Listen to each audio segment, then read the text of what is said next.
Welcome, everybody. This is Games Over Plastic, the podcast for the agnostic gamers. I am Midnight, as always, joined by the two best co-hosts in the world. First, we have the man who is dealing with a foot surgery coming up, Sean Mason. How you feeling, sir? I'm doing all right. Can't complain other than the foot, but weather's getting nice here in Massachusetts. There's only about 30 days of school left, 30 school days left, not actual calendar days, but 30 school days left. Getting ready, It's going to be the summer of gaming once again. Can't wait. Heck yeah. And last but not least, we have the master of graphics, the man who almost fell asleep in the sauna and missed the podcast. Hodge, how you doing? I'm doing good. I find it so funny that me and Sean are like opposite career things, where he gets the summers off to game, and summer is the busiest time of the year for me, working in HVAC. And yeah, so it's funny that my gaming will be limited during the summer, but happy to be here. Happy to talk video games, as always. Yeah, it's funny, like, summer is peak gaming time for me, whereas winter is, like, not the gaming time for me because I'm coaching basketball, and it's, like, I'm there till, like, 6:30, 7 o'clock every night. Yeah. Yeah, summer is also hell for me as a property claims adjuster, because that's when all the big storms come through in the summer. You get all the hailstorms, which is weird since it's summer, but that's when it happens. You get all the crazy windstorms, the hurricanes start coming through. Like, yeah, it's fucked. The winter is like when it's slow. But all right. Well, this is Games Over Plastic. Like I said, it comes to you live every other Monday. We're also doing The Last of Us spoiler cast on Tuesdays, most if not every week. So make sure you check that out. It's been a lot of fun. If you're watching the show, join us for that. Leave us likes, leave us comments, subscribe to us on YouTube, guys. We are trying to get our sub count up. If we ever want this podcast to be monetized, which we don't really care that much, but it would be cool. Maybe it could pay for our subscription that we, our expenses on this. If we ever want to be monetized, we have to have 500 subs. So we're a long ways away. But if you're enjoying the show, guys, and you're not subscribed, please leave us a sub. We love and appreciate you. We're on Spotify, Apple Podcasts, Overcast, Pocket Cast, Everycast, and as formerly mentioned, youtube.com/@GamesOverPlastic. We got videos. We do write-ins as well. We're going to do a write-in in a little bit. And if you want to be on the show, just go to the YouTube and leave a comment with your write-in, your question, your whatever, and there's a decent chance you could be on a future episode. And by the way, if you leave a write-in, like say you leave a write-in this week, guys, the way we do it, we save the write-ins. So your write-in might actually appear like 4 weeks later. So just, you got to stay on your toes. Just because you didn't make the next episode doesn't mean your write-in was ignored. So pay attention. You might be on. But we love and appreciate you all. And with all that being said, let's go ahead and get into some fun gaming stuff, shall we? We shall. I just want to point out, by the way, you see I got Easter Bucky back there. Oh, yeah. Easter Bucky, Sean, just for you, baby. He's there. He's rooting on your success and your recovery for your surgery. All right, Easter Bucky, he's with you. Well, I hope they just amputate my foot then. Screw it, amputate it. That's how much I hate Bucky's. You know what? I'm gonna send you some beaver nuggets as a get well gift. They'll go right in the trash. Wow, the disrespect. Once they build a Bucky's up there, you're gonna be converted. You're gonna be like, this is so good. First of all, they're not gonna build stuff up here because up in the Northeast we don't do chains. Oh, mom and pop stores up here. Yeah, I don't know why I just did a southern accent for the Northeast. That was weird. Yeah, except for Dunkin' Donuts. Hey, it's a Northeast chain though. It originated in Northeast. Yeah, fair enough. You guys have Tim Hortons up there? No. Tim Hortons was big in Ohio when I was Ohio. Ohio, which Speaking by the way, Ohio, it's not mid. It's not mid. Ohio's one of my favorite states. I like Ohio. Speaking of Ohio, our buddy Zach was telling us that he's got a Pokemon store near him, and I'm like, I need to come visit so I can go to that store. Yeah, me too, because I got all my cards right here. I got a bunch of cards right here, actually. There you just pulled them out on deck. Dude, I have them all. Dude, I spent $200 on Pokemon cards last weekend. All right. Hell yeah. I've been wanting to buy them again, but I'm like, I don't. May 30th. Might be lining up outside of GameStop to get some good cards. Maybe my first time in a GameStop in a long time. Did you get those? Did you get those Final Fantasy Magic cards? I did. Nice. Yeah. And I have no idea about Magic. Yeah, there you go. Just Let's collect get the cards. a What's the most Poliwag valuable right here. Pokemon card? Charizard first edition. Yeah, which I used to have, and I Like hate So so, did it. like I. literally the Who first didn't printing then? when they came out. Yeah. Yeah, Have they ever re-released? They did, but it's not the same It's value. not the same though. Yeah, Yeah. yeah. They still released decent value though. No. They No. released them in 2019 as like a Pokemon Original 151 rebrand. And like I have one right here. Hang on, I'll show you. Like I have a Staryu from that right here. There's a Staryu from the original. It's not worth it. It's worth like 99 cents. But if you had like the original, it's worth a couple hundred. I always see people like sending in cards, usually sports cards though, to like the PSA to get graded Oh and my god, stuff. no. Do you nerds do that in Pokemon? Pokemon cards are worth way more than sports cards now. Other than like Do the they top, send them in to get graded? yeah, you have to. All right. My mom always gives me grief because when we went to Florida when I was in middle school, I wanted to buy they had a Pokemon card that they had those like tables where it's basically just a trading card like vendor, and they had I can't remember what Pokemon card it was, but it was like $40, and I was like, Mom, we need to buy this, and she's like, I'm not spending $40 on a Pokemon card. And that Pokemon card, I believe it was a Charizard, or no, maybe it was a Yu-Gi-Oh card. It might have been a Blue Eyes White Dragon, but Yu-Gi-Oh. I don't know, but whatever the card is, it's worth a couple $100s now. And my mom's always like, "You wanted to spend $40?" I'm like, "Yeah, it would have been a great investment, Mom." So you missed out on that. Damn you, Mom. Yeah, I know 3 Yu-Gi-Oh cards in my life, and Blue Eyes White Dragon, Red Eyes White Dragon, and Dark Red Eyes Magician. Black Dragon. Oh my bad, sorry. All right, boys. And Exodia. Is that the one with the automatic win or whatever? Yeah, if you get all 5 cards and play them. Oh. All right, guys. So I don't know anything about Yu-Gi-Oh, but it is time to get into some gamings. And if you will notice, I've taken off my glasses, and there's a reason for that. We are about to get into a game. Put on my glasses here. It's time to get into the woke zone. We are going to be talking about South of Midnight. This is a game that all 3 of us have played and beaten recently. Well, in the last couple weeks anyway. And we were going to do a spoiler cast on it, but life happened and we couldn't do it. So instead, we're just going to talk about it here without spoilers in a very light, normal fashion. And to go ahead and start this off, let's go ahead and start with you, Hodge. We're going to mix the order up slightly just for this one topic. South of Midnight, what did you think, sir? So overall, like I would, if I had to like give it like a number grade, it'd probably be like a 7.5 or so, like something like that. I really enjoyed it. The story, the setting, the art style.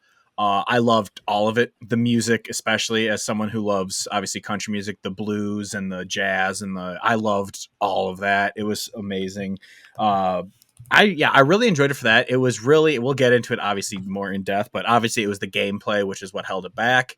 But other than that, like I'm obviously, as people know, I like walking sims. So that's basically what I treated the game. I didn't turn off the combat. I guess you could do that. I didn't know that, but I didn't turn off the combat. I did it anyway, but I basically treated the game like a walking sim. And the boss fights though were really fun. I enjoyed those, but yeah, I treated it basically in the sense of I was just enjoying it for the story, and it delivered. I loved it, but yeah, overall it was a good, not great game. Sean, what did you think, sir? Below average, I think. The more I played it, the less I enjoyed it. I thought the combat was terrible. And they throw combat at you like this game should not be focused on combat. And they throw it at you like all the time. I didn't find the boss fights enjoyable at all. There's a lot of different combat mechanics, but you're not kind of like, you don't need to use any of them. I do like the art style. The game ends very abruptly as well. Like there's so many, it felt like they ran out of time on development. Like we need to get this out. So it ends very abruptly. There's a lot of questions that are not answered. Unfortunately, I do not think this game's going to get a sequel. Unfortunately, I think the studio is going to end up closing, to be honest. That would not shock me if Compulsion Games closes. This is not a commercial success nor a critical success, and if they release it on PlayStation, I don't see it selling like boatloads like other like for example Oblivion has on PlayStation right now. With that said, I do like the art style and the music were the 2 high points for me. I really enjoyed just the music and I would often find myself getting lost in just the environments, just like looking at how gorgeous everything was. That was the two strong suits. I did like Hazel as a character. She was interesting, but again, I think the game ends very abruptly, and I don't think there's full development of Hazel. So, I think so. It's funny. I say it ends abruptly, but there are also points that I think you cut out of the game, and then not cut out, but like change the game so it re-adds more to the story. I don't want to spoil exactly what I'm talking about. Maybe one day we will get into more about it, even if we don't do a spoiler cast. We'll have a spoiler section at one point. But overall, I didn't really enjoy it. If I had to put a score on it, which I don't score games, it would probably be maybe a nice 6 out of 10. I was going to ask you to score it on a scale between Yeah. like anchovies and bacon. Anchovies and bacon, so I'd probably go full. I don't know what's in between. I mean, I've never had anchovies, but I'm assuming they're not Pepperoni. good. Is pepperoni the midpoint then? I don't know. What would be No, the midpoint? I like pepperoni. Like and popcorn sausage. or something would be the midpoint. Popcorn. Popcorn on pizza? No, not on pizza. I was Just in thinking general pizza. food. I was talking pizza toppings. You said I was gonna anchovies say and those bacon. are pizza toppings. Yeah. Oh, we're talking Um, about pizza then. So for like I don't know, maybe like a maybe just like a solid just like Green pepper. like a green maybe, pepper. Yeah, maybe just like a pepper pizza, not even like pepper and onion, but just like a pepper pizza. yeah, very that'd be pretty bad. That'd be very bad. Yeah, Pepper pizza. you gotta have that Pepper and onion or something. Yeah. or bacon All or right, something. all right. Or with it, sausage or something. I don't know. But yeah, that's how I'd grade it. Not my favorite experience, but I played it, so yeah. All right. So my thoughts here, you can see I got the glasses on because we're in the anti-woke zone. But honestly, this is just a joke. I thought the game was good. I liked the game, but I give it the same score as Hodge. I would also give it a 7.5. So, but I would still consider that a good game. The combat was absolutely atrocious. I will agree with Sean. I hated the combat. Other than the boss fights were decent, but the normal combat, and they kept making you do it over and over. Like you had to fill that stupid bottle up. So you'd have to fight like 4 or 5 fights to fill up the damn bottle and then do the chase sequence every time. It was very repetitive, the stuff. Yeah. But I thought the character Hazel was awesome. She was like really nice and a really good, awesome person, well written. I thought that the graphics and the music was phenomenal. Every time the music would turn on, it kind of gave me Death Stranding vibes. Not the same music at all, but the same type of power. You know what I mean? Like I was really vibing out to the music a lot. And a lot of people complain about like the wokeness and stuff. It's a joke. But this is exactly what people want, though. They want you to make like a cool original story instead of turning Superman black. We want you to make an interesting original story. And that's what they did with South of Midnight. This was an interesting story, and I really liked it. The characters, the music, and the story were the strong point. I loved it. I enjoyed the ending quite a bit. I didn't feel like the ending was super rushed. Maybe slightly rushed, but not much. It's just the final battle wasn't very good. The final boss, it wasn't. I enjoyed the other bosses better, like Two Tone Tom or like those ones. I enjoyed those ones better. But. Yeah, and the spider one was cool too, where you had to flip between the platforms and then throw the thing at her and stuff. That was cool. But overall, I thought that this game was really let down by the combat. I didn't know that you could completely skip the combat. I probably would have if I knew that. I turned it all the way down to the easiest because I just wanted to be done with it because it was so unenjoyable. But I thought it was a good game, 7.5. That's what I'll say. And I'm going to take off these glasses because this game was not woke. That was just a joke. That was just a joke. I liked the game. It was a good game. And I am sad that Compulsion might close because this game was definitely a commercial flop. Big time. Yeah. I with two quick things. With the combat to expand on it a little bit. I didn't think the actual it wasn't a choppy gameplay. Like I thought the powers were cool and it flowed fine. It's just like you said, it was super repetitive. It was and it's like there wasn't random encounters or anything. It was just you found the stupid arena, you walked in, and then they started they just started spawning, and then you did it, and then you had to undo the ravel, and it was the same thing every single time. They don't make you. It doesn't force you to change anything. Yeah, that's what I complained about in Discord. The gameplay loop was so repetitive, dude. Yeah. It's like the same 3 things over and over and over and over and over. Yeah, it was horrendous. It was bad. But the one thing I will say that I love also about the game was Crouton. I loved Crouton. I want one. Yeah, I liked all the characters. Crouton was cool. I liked the mama was good. I forgot her name. I had it on my old phone. I had notes for the spoiler Yeah, cast. the But catfish and everyone. yeah, that dude, Laurent or whatever was cool. I like the boyfriend or whatever. I liked how he like sacrificed his romance to save them. Like that was really cool. Like they were just cool characters in this. And also, I don't know if we mentioned the platforming was pretty solid. I enjoyed the platforming. It was, yeah. The only thing I didn't like about it was, since it was such a beautiful open kind of world, there were a lot of invisible walls where I thought I could go, like to jump over something, and then I hit an invisible wall and fall to my death. I'm like, oh my god. So Yeah. it had that, but yeah, other than that, yeah, it was a decent platformer. I enjoyed kind of finding the little Metroidvania ishness of it. Of you could find like little nooks and crannies to blow up and find the whatever the power up stuff is, and so yeah.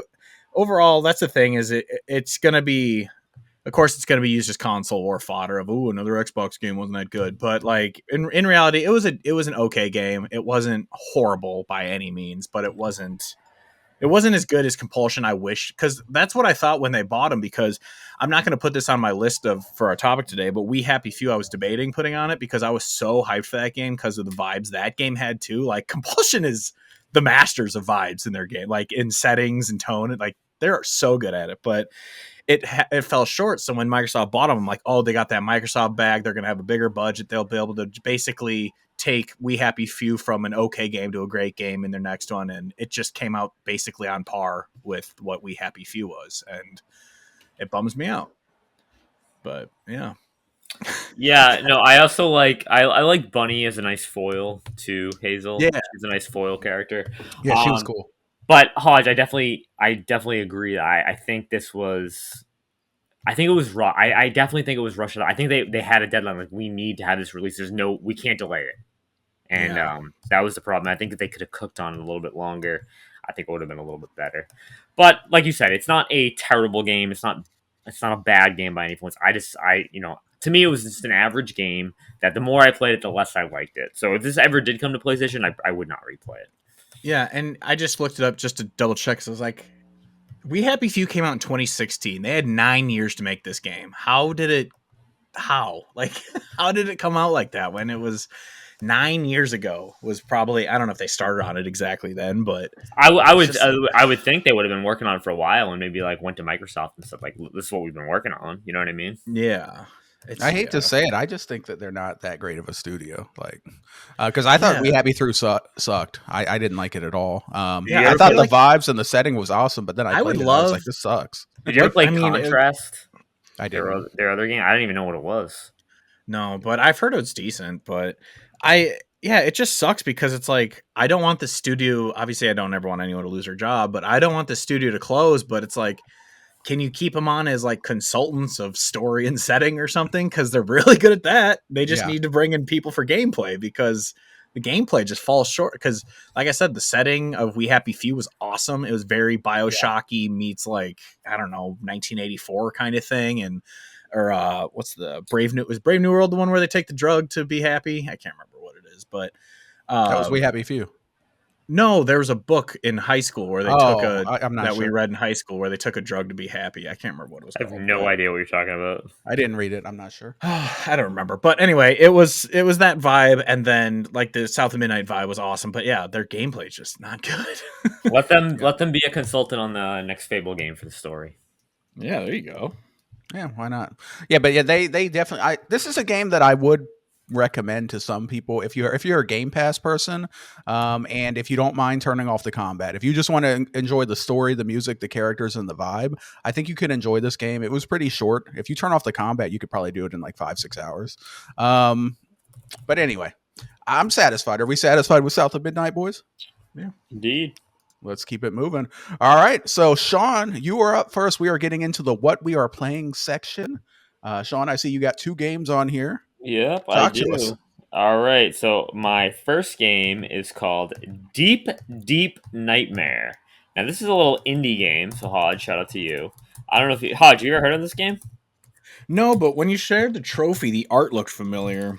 So it looks, it's very like standard, typical, like a lot of the indie art you might see. It kind of reminds me of Reminds me of like Um, Alien Hominid and Alien Gas Hominid. Adventures. What was that game I played last year that I really like? Nobody Saves the World. It kind of reminds me of Nobody Saves the World. That art style. Um, it's a 2D top-down shooter. It's developed by Qbyte Interactive. It is pretty funny. So the whole premise is that you're a kid, like you're a kid, and your mom's like, "Do not eat dessert. Too much dessert before bed's gonna cause you a nightmare." And he eats a giant cake, and then he goes to bed and he has these nightmares, and your whole idea is escaping these nightmares, and you're basically you have stages, and each stage is, like I said, it's just a top-down 2D shooter, and after each stage there's a boss at the end, and at the end of the stage you go back to like the hub room, and you can buy new weapons, you can buy new costumes, you can buy new spells, and you have 4 hearts, and if you lose all 4 hearts you just go back to the hub world and you have to redo the level again. It's a really fun game. I think there's a total of, I think, like 25 levels, I think. Some of the bosses can get really difficult. Unfortunately, I am shocked that I don't think this game is selling that. Not that I'm shocked that it's not selling well, but I don't think a lot of people have played it because the platinum is not like it's not like easy to achieve. It's actually pretty difficult. But 14% of players who've played it have it, so that just goes to show me, I think, that not a lot of people have played this game. The people who do like have played it to completion. It is really fun. The weapon variety is awesome too. Like you have a shot, you have like you have a shotgun, you have a super shotgun, you have a chain gun. Um, you have this a laser gun, and it's so powerful. It costs the most money in the game, and it just obliterates enemies like crazy. And the enemies are just random, like these creatures. And you're in this like you're in just like a rectangular room, so like it can get pretty chaotic when there's a ton of enemies in the screen and they're all shooting at you, and you don't want to get hit. It's a fun game. Very like there's no like the only like I said the story is just you eat a cake before bed. There's no dialogue. There's no nothing like that. It's just like all visual. It's fun. I really enjoyed it. Highly suggested, especially if you like these like 2D shooters. And yeah. What Yep. what made you decide to play this game? I'm just wondering because it Um, seems like no one else has. Like I it has was going, five. It has 5 ratings on Steam, and that's it. Like 5 yeah, people. I was going through the PlayStation store and I saw that it was like $5, and I'm like, had a like a 4.5 star rating. So I'm like, oh, this looks interesting. So I looked at like the gameplay, and I'm like, you know what? I'm in the mood for one of these games. Because I was playing that and Clair at the same time, Obscur. So I'm like, this will be a nice like game that I only have like 30 minutes. I can just jump in and play. So I picked it up, and I was very satisfied with it. It was a blast. I highly suggest it, to be honest. It's a lot of fun. Okay. Yeah, it looks interesting. Yeah. All right. I guess we don't have anything else on that. Good stuff, Sean. I mean, I was just looking at it. It was funny. I saw one of the bosses was like a big cake, so I was like, I guess that is that like he eats the cake, and so he dreams that there's a giant cake trying to eat him. That's actually the final boss. One of the final. It's the second to last boss. Oh, I gotcha. Yeah. Yeah, it was good though. All right. Good stuff. What else you got going on? All right, so I've been playing this little game called Clair Obscur Expedition 33. It's funny; it's like the same name as my wife Claire. It's hilarious. No, but I've been playing name Clair. Clair Obscur. Yeah, her real name's Clair Obscur, and her her middle name's Obscur. Her last name's Expedition 33. It's crazy. No, I've been playing this game. I actually beat it. I played it on Steam. I just started a replay of it on PlayStation last night. I'm probably gonna go for the platinum. I really, really love this game. It was a blast. I came in, as the audience knows, I was a little trepidatious. I was very scared of that $50 price tag, thinking, "Oh my gosh, there's something. This is too good to be true. Everything they're showing." The smaller price tag, the small team. It's the first game they've developed, but I was extremely impressed. From the performance to the overall story, and the gameplay was awesome. Shout out to just like everyone in this game. Like, I cannot believe that this team is so small. The voice casting that they have for this game. There's so many good actors. Like, and the fact that they had Andy Serkis in this game is like ridiculous. Like Charlie Cox, yeah. Yeah. Yeah, it is insane. The setting's really cool. I really like European setting. Like, I love like it screamed to me like Victorian. I know it takes place in France, but it's like Victorian England, like that whole just Victorian European time frame. I really love that. It speaks to me. Like I love literature from that time period, so this like was right up my alley. Like I said, the performances were insane. The characters were so memorable, and this is a game that you get so attached to the characters. So when certain stuff happens, like you are gonna be like, I can like you really feel it. Shout out to Ben Starr. Ben Starr is just phenomenal as a voice actor. Came on the screen, came on the as Clive from Final Fantasy 16, and since then he's just taken off. Everything he does is just amazing. I love his voice too. It's just so he's got that James Earl Jones effect where every time he speaks, or that Morgan Freeman effect, every time he speaks, you're like, this is awesome. I just want to hear you speak. Please narrate my life. Is he Verso? Yes, he's Verso. Okay. That's what I thought. Can I ask, who's your favorite character? Verso, to be honest. I love Ben Starr's character. How is my girl Shadowheart in this game? Is she good? Oh, Mael. She plays Mael. Yeah, she's probably my second favorite character. She's great. She was so good as Shadowheart that I'm excited to play this and hear her again. It was her between her and Verso as my two favorite characters. They were both phenomenal. Even Charlie Cox's character Gustave was an awesome character. The whole story is just so cool. I love the whole premise of like they're in a society that when the paintress comes every year and it's like, oh, you're 30, you hit that age, you're gone. Sorry, just like you're wiped off the universe. The one thing I did kind of find weird is in the prologue.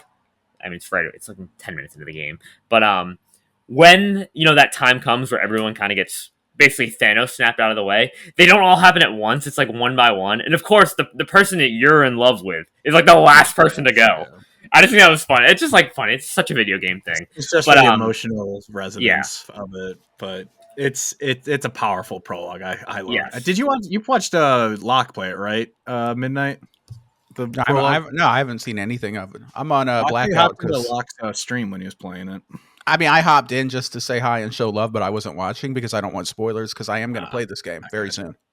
Yeah, I definitely don't want to spoil anything either. But yeah, it's crazy that at the end of the game, it's going to be my next game. At the end of the game, they just wake up and the entire thing's a dream. It's crazy. I know it was weird. It was yeah. And then he wakes up next to his wife named Clair Obscur. I do have one question for you guys though. Yeah. Did Sephiroth do it? Yeah, he did. Shirtless Sephiroth, actually. I figured. No, but overall, this game's awesome. The praise it's getting is so worth it and so deserved. This team did an amazing job. I'm honestly, I still can't believe how good this game is. The only criticism I have of the game is I see a lot of people saying this. Oh my god, this turn-based combat is so revolutionary. Like, have you guys played any turn-based game that came out like 30 years ago? Like, go play Paper Mario. It's the same. The Paper Mario has deeper combat than this game. I'm sorry, it does. Like the parry and the dodge system, that's in Paper Mario. I'm sorry, these are in Mario RPG games. Too. Yeah, exactly. Yeah, a lot of those. Oh, sorry. No, what I'm saying is features were in Like a Dragon too. That's what I mean. Like people are saying this combat's like revolutionary. I don't think the combat's really good. I love it, but it's nothing. It's doing nothing new other than maybe adding like the button presses. But even then, it's not that deep. Like if you can nail the timing down, you can pretty much beat anyone at any level. You can parry and dodge. You can pretty much beat anyone. Although in that prologue, fighting that mime for the first time, that was hilarious. First of all, those mime characters are so funny.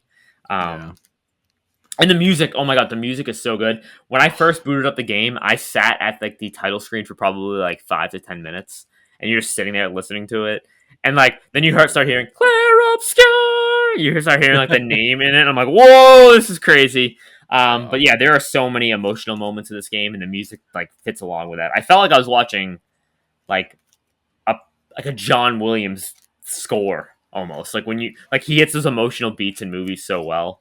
But yeah, overall, fantastic game. Really looking forward to it. Hodge and I will be doing a spoiler cast on it next week because I am done, and Hodge, it should be done, hopefully. If not, I told you where I was in the game. Yeah, I'm pretty sure I'm right at the end. You're close. Yeah. Overall, great game. Cannot wait to get the platinum on PlayStation. Yeah, wicked fun. Yeah. Which obviously leads into me. As we said, I'm playing this as well. Yeah, this game, honestly, it, like I was saying, Death Stranding is the only game that has a chance to beat this as game of the year for me, because this game is so I'm in love with this game. And as you guys know, I'm not a turn-based gamer. The only thing that I this is why I was asking about Persona in Discord, is because I know that it has a very artistic menu like this, and so Yeah. that's the thing I love also about it's not, obviously I'm not saying it's revolutionary, but that's what I love about this game, is that the menu is so stylistic. It's not just like the boxes at the bottom of you know, like Pokemon, of just going through a menu and choosing your thing. I love that about it. But yeah, the music, the story really reminds me of Attack on Titan, where it's the people living in their world and there's just all that terror out there and they don't know what it is and they're trying to figure it out. But actually, my biggest complaint about the game is that it does the Uncharted thing of where it's like, we're in a place where no one's ever been before and there's like dead expeditioners there. It's like, I thought you said you're like the first ones here. Why are there already corpses here? Like, it's like in Uncharted, you're like, well, we're in this temple no one's been in 5,000 years, and there's already an army in there ready to fight. But yeah, that's really my only complaint. It's just obviously a little minor thing, but no, I love all the characters too. My favorite character is probably Mael, but my favorite to play as is probably Lune. She's her powers are awesome, but I've had Monaco in my party ever since he joined. But yeah, I've been listening to the music on Spotify since I started this game. It's amazing. It's so good. Yeah, it is crazy that this game was made by 30 people. It's unbelievable. 33 actually, which is hilarious actually. Oh, is it really 30? Yeah, it's made by 33 people. But yeah, I can't wait to do the spoiler cast because I want to dive into every little detail about it. But I'm in love with this game. It's obviously, I still have to finish the story of it, but outside of that, it's a 10 out of 10 for me. I love everything about this game. I'm probably going to do the new game plus so I can 100% it on Xbox, and then I am going to buy it on PlayStation again eventually. Not right away, but eventually down the road, I'm going to get it on PlayStation and play it again because I love this game that much. But yeah, this game and deserves to be bought because I'm playing it through Game Pass. Thank God for Game Pass having this. What a win having that on Game Pass. But this game is so good. I've already bought merch, and that's I did too. I was actually about to say that I have already brought some merch. I cannot wait to get your take on the ending because the ending is absolutely crazy, and it is so. There's just something that happens, and you're gonna. I cannot wait to get your reaction. Yeah, there's so many moments. Yeah, especially because of the characters that you are gravitating towards. Yeah, no, yeah, that's the thing is I don't want to spoil anything about this game, but I cannot wait to get into the big moments about this and for Midnight to experience him when he finishes his game that he's playing to get to this game because. Holy shit. I am in love with this game. It's so funny. Like, it's so good that the president of France tweeted about it or whatever. I saw that. Yeah, Macron or whatever. Yeah, I love it. Yeah, that'd be like if Donald Trump was tweeting about Pokemon right now. You know what I love is that when the president of France, Macron or whatever, tweeted about it, the studio, Sandfall or whatever their name is, their response was a baguette emote. Yeah. So French. Yeah. It's man, I cannot believe how this is one, a debut game, and two, it was made by such a small team. Like it brings me back. I mean, it's way better than what I'm going to say, but it brings me back to when I played Kenna. Like I loved that game, and it was unbelievable to realize that was not only a debut team, but the team that made it was an animation studio. They weren't even a game studio, so that was good. But yeah, this game wasn't it like Ubisoft people who made it, like ex Ubisoft people. There's some ex Ubisoft people, but. If you look at, they've done interviews and stuff, and they talk about how much they grew up playing turn-based like RPGs, and a lot of these people are like, they were like teenagers or early 20s when like Final Fantasy X came out, and you can see the inspiration from Final Fantasy X in this game so much, from the story to the gameplay. It is so awesome. Again, it speaks right to me. Hodge, you also mentioned that you like those creative menu art style. God, if you think this is like colorful and interactive, go play a Persona game. The Persona menus are that's why I asked, because I remember I've seen like screenshots of Persona and how like the menu looks all cool, and I'm like, That's Yeah. why I ask people. I'm like, does this play like Persona? Because if this is how Persona plays, I want to Kind of, play it. But it kind of not like 100%, but yeah. yeah, like I heard there's no dodge and parry or whatever in No, there's no Persona and dodge. stuff like It's that. it's much more traditional turn based. Yeah. Last thing I'm gonna say before we move on, I do love how there is like the various people you come across. There are some people who like are for the expedition, and there's some people who are against it. It goes to Mhm. show you like the type of like some people are so ho hum like, oh, this is our duty, like we need to be able to stop the paintress from doing this, whereas other people are like, no, this is just fate, we need to live our lives the way it is. Yeah. And they don't, and it's awesome, it's so good. Yeah, I can't wait to finish it. I probably won't be able to finish it till tomorrow, sadly, because I'm going out of town today. But yeah, I can't wait. Yeah, so obviously I haven't played this game, unfortunately. I'm so mad at myself that I decided to start a different game. I didn't realize, like, I started this game, I don't know, like a week or so before Expedition 33 started coming out. I didn't realize that this game was going to be so good. Like, we knew it was going to be good. Hodge and I were both really excited and really glowing about it, but I didn't think it was going to be Game of the Year, like 92 plus type game. So now I've had major FOMO, and unfortunately I'm not going to be on the spoiler cast because I won't get to it in time, but it is the next game I'm going to play. So I have a simple solution for you. It's called drop mid, play good. no, because I'm enjoying the game that I'm playing. Actually, it's not mid. I'm liking it, and I'm playing it through a subscription. So I want to get my money's worth. I already canceled my month. I have until the 13th to beat this game I'm playing. But anyway, carry on, Hodge. I'm good. Yeah, I don't want to say much more because I don't want to spoil anything. So I'm loving it every moment of this game. I can't wait to. I'm definitely going to try and 100% it. The only tough one, it's not a secret achievement, so I'm not spoiling by saying this. There's one of don't get hurt fighting a boss, and I'm trying to figure out how the hell I'm going to do that. Might have to do it during the new game plus when I'm doing those early enemies while I'm a level 60. You're so overpowered, yeah. Yeah, that's really going to be the only chance I have because even though I beat a Burgeon and without taking damage and it didn't count, so I don't know what constitutes a boss. So Interesting. yeah, so I don't know what's a boss and what's not. So I'll just try and not get hurt my next playthrough. But yeah. All right. Next up, I guess you guys ready to move on from that or? Yeah. All right. Well, next, this is just a quick. I beat Kingdom Hearts. I was saying when I was in a gaming funk, I replayed it, and actually, I'm no longer in a gaming funk because I'm loving Expedition. But yeah, I beat Kingdom Hearts. It's just still one of my favorite games of all time. It's awesome. I have nothing to add to that. Just that's what I was playing. And then another one that I didn't list because I want to do the same thing as what Midnight did. I started CrossCode. And Ooh. I dropped it obviously because I'm on Expedition 33 right now because I've been hyped for that game, but I'm enjoying it. The combat's harder than I thought it was going to be.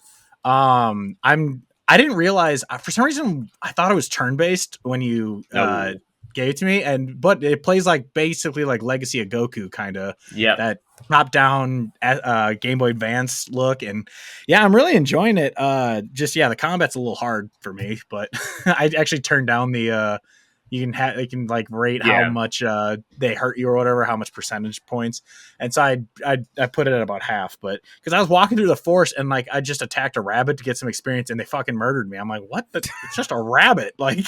So I was like, all right, I'm just gonna not attack wildlife for right now. And but yeah, it's a really cool game. I love the art style. Obviously, I love that Game Boy Advance look.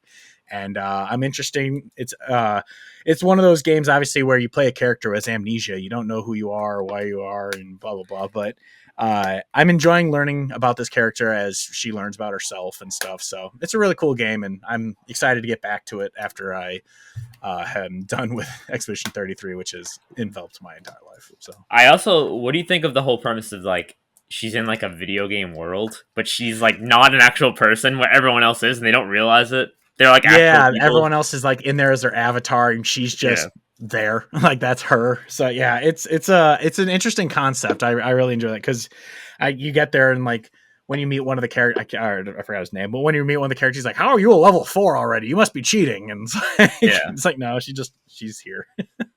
Yeah, I'm enjoying it. I'm excited to get back to it, but yeah, I gotta beat Expedition 33 first because I love it.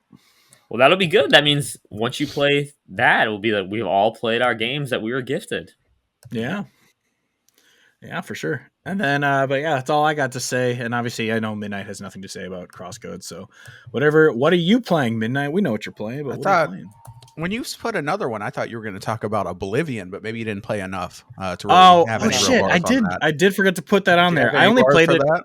Yeah, I only played it for I played it for like a night and then the next day for a little bit. I really loved it, actually. It was a lot of fun. It's a beautiful remaster, of course. The story is super interesting. I went and I closed an Oblivion gate and stuff like that. It was a really, really fun game. I'm enjoying it actually way more than I enjoyed Skyrim. So I do want to get back to it eventually, but I don't know if thankfully, since it's on Game Pass forever because Xbox owns it, I don't have to rush back to it anytime soon. So, but I do definitely want to go back to it because I really was enjoying my time with it. I just knew the second Expedition 33 came out, I was dropping it. So I just jumped in because I wanted to see what it was like, and yeah, I enjoyed it a lot. So I'm definitely going to get back to it. But That's yeah, awesome. I didn't. Yeah, it was a very, very fun game. Yeah, you and Sean both should play this when you have the time, like later on, because it honestly, the story is better than Skyrim. And now that it's a brand new remake with beautiful graphics and stuff, it's a newer game than Skyrim now at this point. And yeah, I think you'll both really enjoy it. You can actually experience the Bethesda greatness like we did back in the day when it was new. I experienced Bethesda greatness with Fallout, so I'm good. No, you would love Oblivion. Claire's playing it right now, and I will say I do. Even though I am loving Oblivion, or I loved what I played of it, I still love the Fallout worlds better. I love the post-apocalyptic retro future. I love that so much, but I do love. I've enjoyed Oblivion for what I've played. I played probably 5 or 6 hours, so it's not like I only hopped in for a little bit. It was really fun. Well, if you do actually go back to it and you actually beat that game later, maybe we'll get you and Locke more to do like a spoiler cast. That would be fun. Oh, yeah, that'd be fun. Because Locke loves it too. So, all right. So let me get into what I've been playing, and I have been playing Assassin's Creed Shadows. That's right. I'm in Japan. I'm playing as Naoe and Yasuke, and I'm having a good time. I got to be honest. I'm enjoying this game quite a bit. I think the graphics are beautiful. The setting is awesome. The combat is really fun. The combat is really fun and deep. It's got deep skill trees, a lot of different abilities, a lot of different combos and counters. If you do your your perfect parry and then you can counter them and it makes them weak, or if you dodge right at the time, they get weak and then you can mess them up. There's a lot of different weapons. Each character has 3 to 5 different weapons that you can use with whole different skill trees and abilities for them. So that's really cool. I really love Naoe, the female Japanese ninja. She's an awesome character. She has a lot more energy and spunk than Jin Sakai, for example. A lot of people complained in Ghost that Jin Sakai was kind of boring and monotone, which I love Jin. I love Ghost, but Naoe does have a lot more spunk. She's younger. I think she has more energy. I don't know. She's 20 years old maybe in this game or something. So she's got that young, I'm going to save the world energy, and she's on a mission because something tragic happened in the beginning, and I'm not going to say what it was. And then Yasuke, I actually like him way more than I thought I would. I wasn't super excited about them shoving the Black Samurai in because I thought you're finally making a Japanese game and you're not going to have a Japanese protagonist. Yeah, we get that Yasuke existed, but there's been one in the entire history of Japan. There's been one black potentially samurai, and there's been tens of thousands of Japanese ones, and of course you choose the one. But I actually really like Yasuke in this game. He's a great character. He's just a really good, genuine, good, honorable guy, nice guy. He's always helping people and doing the right thing. And he's a really strong fighter. I'd say 80% of my gameplay is with Naoe, because I think she is the canon character in this game, because especially for exploration, if you play as Yasuke, you can't even do stuff. He can't climb up on stuff. He can't scale the towers and the viewpoints most of the time. He can't sneak at all. He's just big and clumsy. It's funny, if you fast travel to a viewpoint or whatever with with Yasuke. Like he just falls off and like lands in the like awkwardly lands in the water or awkwardly lands in the straw and like breaks the straw, like it scatters everywhere, so it's like no longer there anymore, and like he hurts his back. It's like it's funny. But now like she can climb everywhere. She has all these tools. She's super sneaky and can assassinate people. She's awesome. I really like her combat too. Her combat is more challenging, which I like because she's not as strong as Yasuke. So like when you get into the thick of it and all of a sudden you're fighting like 6 people, it's really intense and like you got to be on it. You got to be on your counters and stuff. And I really enjoy that. But I like Yasuke as well. So 20% of the time I'm playing as Yasuke. He's the dude if you just want to go in there and just brawl and don't care about stealth at all because he's really strong. And obviously he's the dude for his own story missions, which have been really good. Like his story's been awesome. So I like both of them. I like the game a lot. I will say it's not a perfect game. There are some negatives. The big negative that I have with this game is how freaking huge and bloated this game is. It is insanely fucking bloated. Everybody made fun of Valhalla when it came out for being boring, bloated, and endless, I think was the quote from Skill Up. And that was like a big thing. This game is literally, I swear it's bigger and more bloated than Valhalla, which is crazy. The map is massive. The map is insanely massive. I've played like 45 hours, and when I pull up the map, like it shows you like where you've been because it reveals the map. I've only seen like 40% of the map. Like it's crazy. Like I've been to almost all the areas, but as far as like the actual part of the map, because it shows your path as you traverse through, like there's so much Fog of War still that I haven't seen. There's something like 24, 26 castles like in this game. Like it did not need to be this big at all. There's so many side missions, just endless side missions. I honestly feel like this game, if they cut it in half or they cut 40% off of it, if it was like 50 or 60% of what it was, it would be a much better game. Because the actual like main story missions, the Naue and Yasuke missions are awesome. The story is awesome, but it's just so bloated with all this other crap that they want you to do that really does bring it down. But I am liking the game. I'm gonna beat the game. It's probably like a 7.5 or probably an 8 out of 10 for me right now. It might go up slightly at the end if it has a great ending. But that's where I'm at. That's Assassin's Creed Shadows. Shout out to this game. I am enjoying it. And that's the only thing I'm playing besides South of Midnight that I beat. Expedition 33 is next. I can't wait. I will be playing that next. Shout out to Game Pass. So I'll be playing that. But yeah, so that is what we've been playing. Do you guys, either of you guys, I doubt you have anything to say about Shadows, but if you have any bars, go ahead. No, I just I'm bummed to hear that it's bloated because I remember that was the biggest criticism. I still remember when they announced Valhalla, like we're not going to make it as bloated as Origins and Odyssey were, and then it was way more bloated.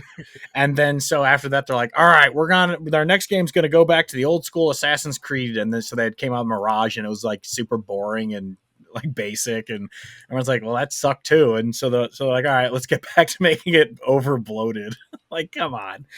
But yeah, the biggest reason I didn't want to jump, well, one, I'm just kind of burnt out on Assassin's Creed, but with Yote coming out, I'm like, I don't want to play 2 Japanese games, and Ghost of Tsushima did Assassin's Creed better than any Assassin's Creed game has ever done it. So I'm just like, I'd rather play Yote and Tsushima than this, but I'm happy you're enjoying it.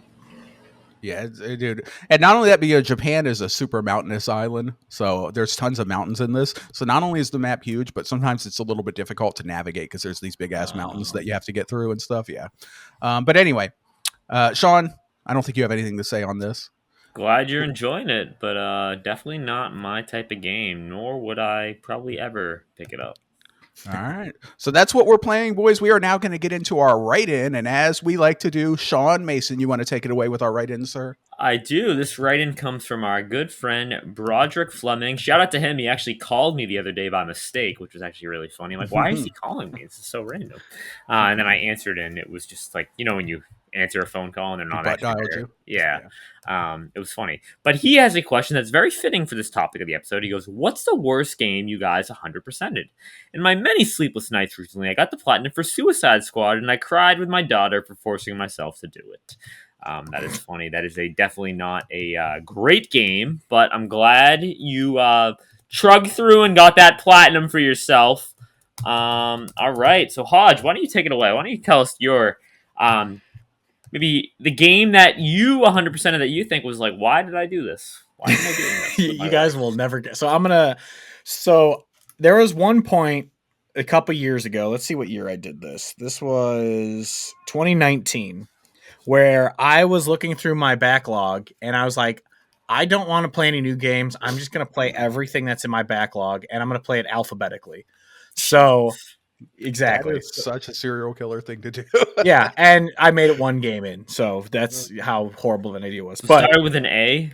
yeah, guess what game it is? It started with an A. Neither of you are going to guess it. I'll give you both one guess though. All right, Midnight, you guess first. I have no idea. I don't know what games start with an A. I'm gonna guess. Ass play. Pass play. Yep, the game. That is a game, yeah. Ants, the video game. No. It's the video game. No, I played and 100% because I don't know why, but I did. Adventure Time: The Pirates of the Enchiridion. I've looked at this game so many times. Wow. It wasn't the worst game I've ever played, but I played it because I was like, it's in my back because it was probably Games with Gold or something. I don't remember why I had it, but I played it because I was like, I'm gonna beat everything in my backlog. And after I beat this game, I was like, I'm not doing that. This game is why did I do this? I wasted let's see, how many hours did I put into this? 10 hours of my life into this game to get 100%. And it was so stupid. I don't know why I did it. And so when I saw this question, that was the first thing that came to my mind of, yep, I wasted my life on an Adventure Time game. And yeah, that's definitely my worst game that I 100% for sure. All right, that's a great pick. All right, Midnight, you're up. All right, so I only have 5 platinums. So I have Ghost of Tsushima was my first. Then I had Marvel Spider-Man 2, Eternites, 13 Sentinels, Aegis Rim, and then Control. Yeah, but it doesn't have to be a platinum. Think about games you've ever 100%ed in your life. I never really focused on it until the platinum hunt. So I would say of the games that I have got the platinum in, Eternites was definitely the worst one. I did enjoy this game, but it is just like an indie like Persona like game. It's like a 7 out of 10. I actually misunderstood the question at first. My answer was going to be Control because I thought he was asking like the biggest pain in the ass to platinum, and that was definitely Control because that really annoyed me getting the platinum. But since he's talking about the quality of the game, Eternites would probably be my worst 100%, but I do still like the game. How about you, Sean? All right, so I'm just gonna cheat and I'm gonna say 2 games because I have to. One of them is along the lines of Hodge. I have the platinum for Ice Age Scrat's Nutty Adventure. this was on PS Plus, and I was like, oh, this should be an easy plat. Just a nice little. I was in the mood for like a nice platformer. Oh my god, this game is so broken to the point like you'd be doing stuff and the game would just break. You'd fall through like the floor, and you would just. It is such a bad game, but I was like so determined to beat it that I had to like I had to play through it, and then I had to play through it a second time because I missed some collectible. And you're just running around to scrat the little squirrel from Ice Age, and it is so bad. The jumping is so bad. This like the landing zones for when you're jumping on a platform is so bad. Like you think you land in the middle of a platform, nope, you didn't, you missed it. You're slipping all over the place because there's ice everywhere. It is so bad. And you know what's crazy about this game?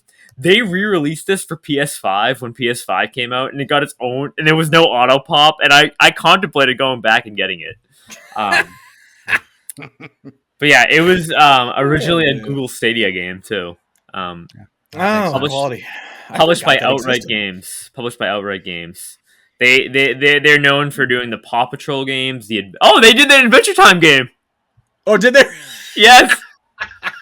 That's awesome. That is funny. Oh my god! But yeah, they do all these like Hotel Transylvania games like that. But yeah, Ice Age, Scrat's Nutty Adventure. Okay, and then the other game I just have to mention real quick is I got the platinum in Bee Simulator, and the only reason why I have to tell you I got the platinum in this game and how much of a pain it was is because they patched the game to fix a broken trophy, and it broke another trophy. Wait, did you say Beat Simulator or Beat Saber? B like BEE. Oh, Bee Simulator. Okay, so you're a bee. All right. Yes, you run around as a bee.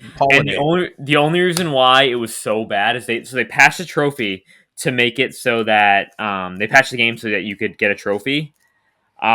But it broke another trophy, and the only way you could get that trophy that was broken is if you played on like the original, like the 1.0 version. And on PS5, you can't revert it down to the 1.0 version. So I ended up rebuying it on Amazon, a physical copy, played it offline to pop the trophy, just so I could get the platinum, and I did it. And oh my god.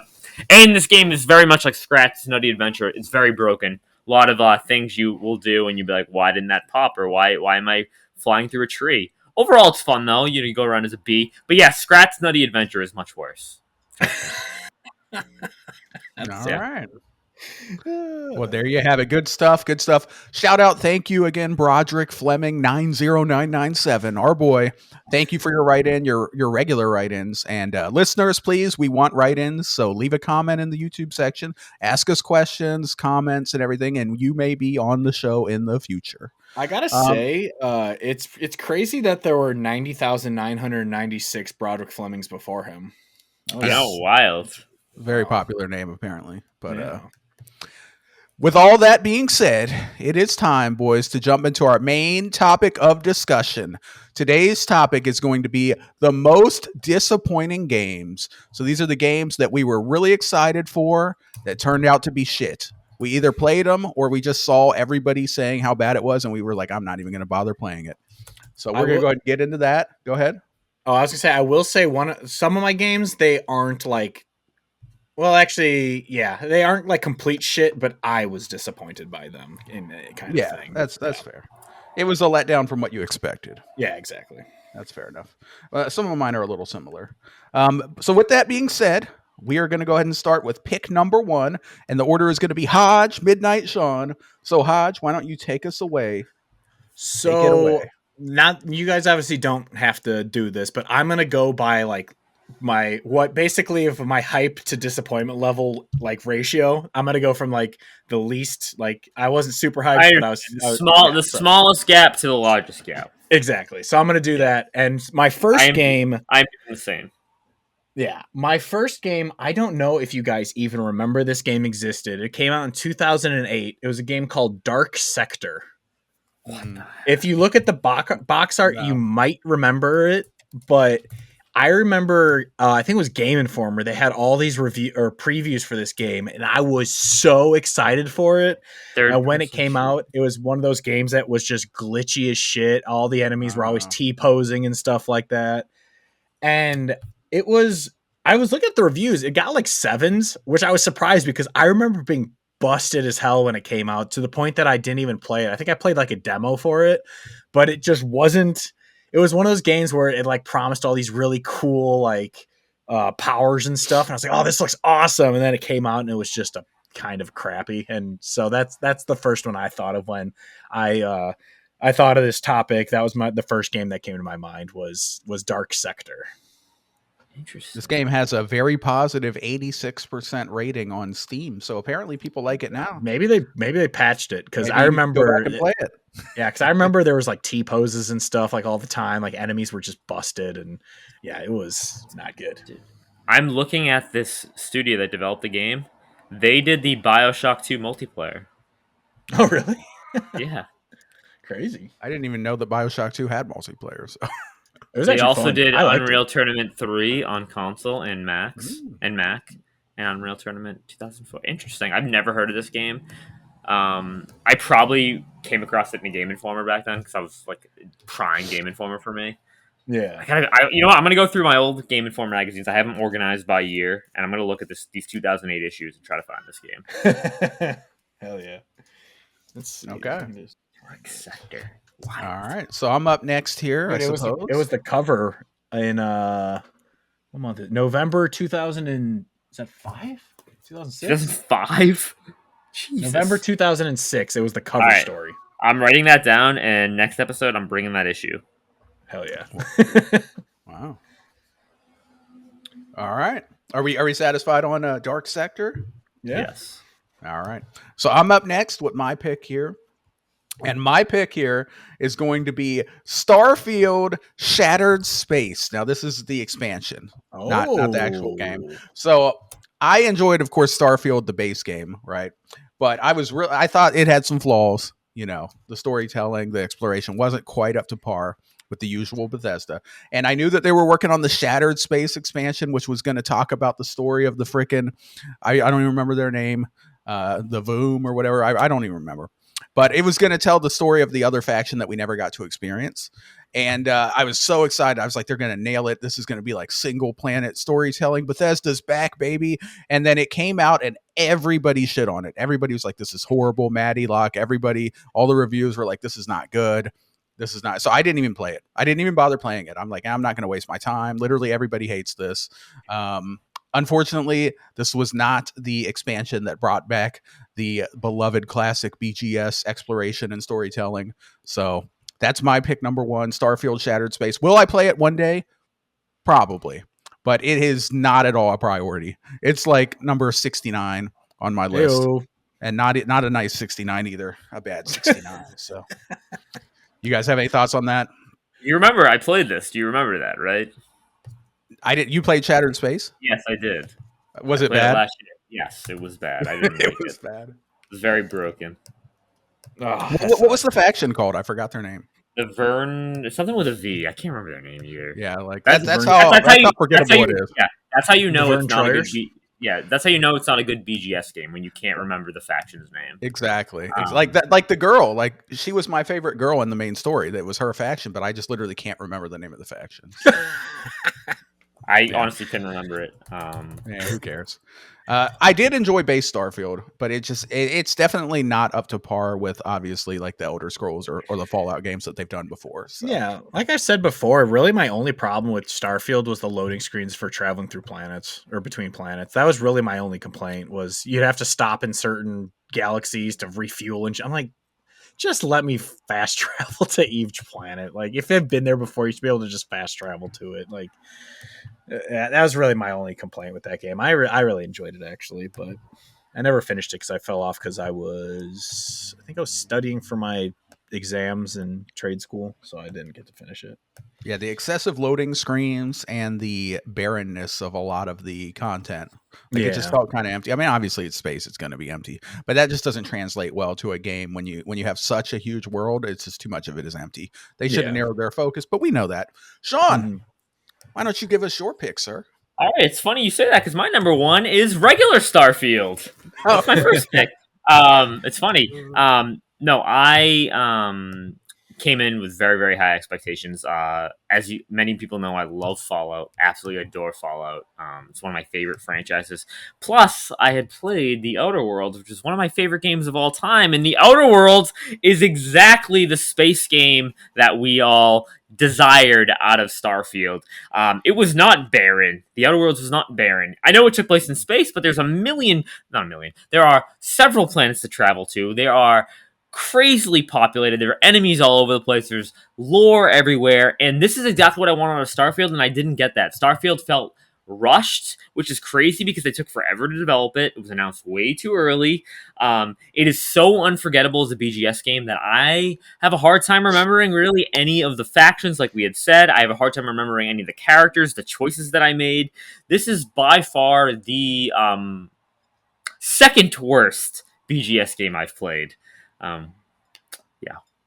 I do not. Worst. Yeah, Skyrim. Yeah. I really. What a horrible gaming take. Jesus Christ. Yeah. Anyway. I really didn't enjoy my time with it. Not that I didn't enjoy I had such high expectations that I was like, wow, this is really letting me down. And I really feel like if Outer Worlds wasn't a thing, I probably would have enjoyed it more. But it's just look at it. Obsidian just shows that they can make a better BGS style game than BGS. No, that's not true. They don't make the same game at all. The Outer Worlds is not a BGS style game. It's a smaller hub based game. But it's an much awesome better game, than though. Yeah. Okay, well I'll give you this. Fallout New Vegas, better than Starfield. Boom, there we go. Boom. Fallout New Vegas was awesome, no doubt. Yeah. Sean, I so can't wait for the Outer Worlds too, man. We're gonna be living Dude, it I up cannot later wait. this year. We're gonna have so much fun. It's gonna be amazing. That $80 Hodge, price tag. You're gonna join us, right? You're gonna join us. I want to, but I also kind of want to. I want to replay the first one because that's one I didn't finish, and so I might just hop directly into 2. But we'll see. I do want to play it. We'll see what's on my docket at the time it comes out. That $80 price tag is gonna hit. I love it. Game Pass, Game baby. Pass, baby. Game Pass trash. All right, moving on. Hodge, you're up. All right, my second pick. I'm putting it higher, like on the ratio list, because the one before it wasn't quality as good. So I'm doing Halo 5. Good pick. Good The pick. worst campaign I might have ever played in my life. I hate this campaign so much. It's terrible. Go And it play ends Nuts on a Scratty Adventure. I'd rather play that campaign. It ends on a cliffhanger that's never resolved because it was so bad that they dropped it.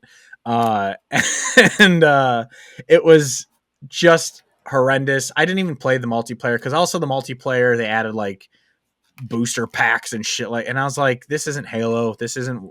I know if well, our boy Stevie doesn't listen to this, so he's not going to hear me saying any of this. But I can't. I couldn't stand that game. I hated it so much. And the only reason why it's not like number one for me is because even though I loved Halo 4, it was a step down from the Bungie game. So it wasn't too much of a surprise that 5 was a step down from 4. But even though, like I said, I put a lot of time into Halo 4 SWAT, I loved playing that online so much. And the campaign wasn't that bad. It just, the Bungie trilogy's 30 times better. But yeah, Halo 5, I fucking hated this game so much. It was one of the biggest letdowns I've ever had. The only reason I finished it was because me and my brother were co-oping the entire Halo series. And so we had to get through it because it's part of the series. And I hate this game so much. So yeah, it was a huge disappointment for me. Sean, This was Claire's number one pick for her most disappointing game was Halo 5. She was very similar to you. She really hated it. She hates the campaign, absolutely despises it. Thinks it's atrocious. It's a travesty to Halo. Like you said, Halo 4. I think Halo 4 is underrated. Very underrated game. Yeah, not I do anywhere too. close. Not close to that Halo, that Bungie trilogy, Mhm. but still a very competent FPS. But it's funny that Halo 5, people really liked the multiplayer. Actually, like people love the multiplayer of Halo 5. Part. A lot of people liked I it. understand that people do, but I don't understand it. But yeah, the campaign was terrible. This is I remember playing through the Halo games for the first time, and Claire was like, "Just wait till you get to 5. You're not gonna like it." She has the one game she refused to play with me. She's like, "We played them all co-op," and she's like, "I'm not replaying 5." I'm like, "Really?" She's like, "Nope, you gotta play it yourself." And I got about halfway through, and I was like, "Wow, this is really bad." I am it's not horrible. enjoy. It's it takes everything they already established about Chief and just about the Spartans in general and just everyone in the lore and just completely throws it out the window. Yeah, It's really bad. horrible. I don't know what they were thinking. I didn't even play it. It was so bad from what I saw and heard that I just didn't even bother. I never played the campaign for Halo 5, and the multiplayer I didn't play either. I played a beta. I played the beta for the multiplayer, and I was think like, I "This did is too. okay, but it's kind of mid." I just completely skipped this game. Mm-hmm. I was like, but I did like 4. 4 was pretty solid. Great. 4's great. 4 slept on. It's not as good as 1, 2, and 3, but it's very good. Yeah, and I liked the story. Shout out to Cortana. So yeah, I thought it was a really good, especially for Cortana. I thought it was a good story in that sense. And I am a Cortana simp. I like Cortana. So yeah. All right, good pick. All right, so I'm up, and I'm going to keep it in the same vein with the shooters. And what I have here is I put every Call of Duty since Black Ops 2, with the exception of Black Ops 3 and 4, because I actually like those ones. So I'm talking about Ghost, Advanced Warfare, Infinite Warfare. I'm talking about Modern Warfare 1, 2, 3, Cold War. All this crap that they're coming out with now is shit. It's trash. They haven't made a good Call of Duty since then. The map design... Nah, it sucks. That omnidirectional movement is so bad, dude. I liked it. Chaotic. I mean, I fell off of it because I fall off of every Call of Duty once it gets sweaty enough. But you would not like it if you played with me. Trust me.